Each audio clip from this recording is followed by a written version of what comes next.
Bukod naman sa mga school supply, nagbebenta na rin po ng mga payong at iba pang panangga sa masamang panahon ang mga tindahan sa Baclaran. Lalo na ngayong nagsimula na nga ang tag-ulan.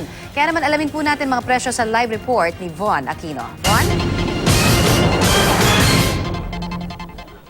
Yes, Connie, tama ka, no? Bukod nga sa mga school supplies na mabenta dito sa Baclaran, ay nagsimula na rin maging mabenta yung mga rain gears, lalo na ngayong nagsimula na ang panahon ng tag-ulan.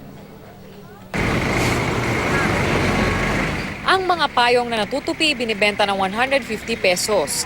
Ang mga malalaking payong naman 120 pesos ang isa, habang ang pambatang payong na may disenyo pa ng mga cartoon characters 100 pesos ang isa. Ang mga kapote binibenta ng 300 to 400 pesos depende sa laki at kapal na material.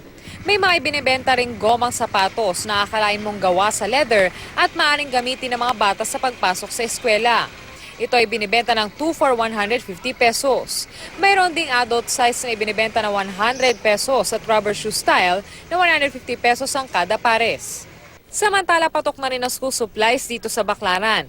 Ang makukulay na pambatang stroller bags na ito na may kasama ng lunchbox, 280 pesos ang halaga. 150 hanggang 350 pesos naman ang mga pambatang backpack. Ang notebook binibenta ng 9 pesos hanggang 10 pesos kada isa.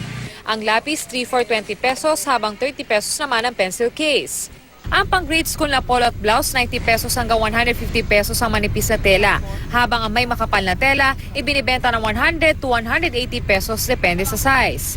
Ang pantalon na pang-grade school 120 hanggang 200 pesos depende sa size. Ayon sa mga nagtitinda ng school supplies, mabenta na raw ang kanilang mga paninda, pero ang uniform di raw gaanong mabenta pa sa ngayon. Ayos naman po siya, umusad lang po siya ng konti. Kailan-ilan. Bakit kaya? Siyempre, ano lang, yung kumbaga yung nagbabudget po ang mga tao, tsaka marami na rin po nagtitinda.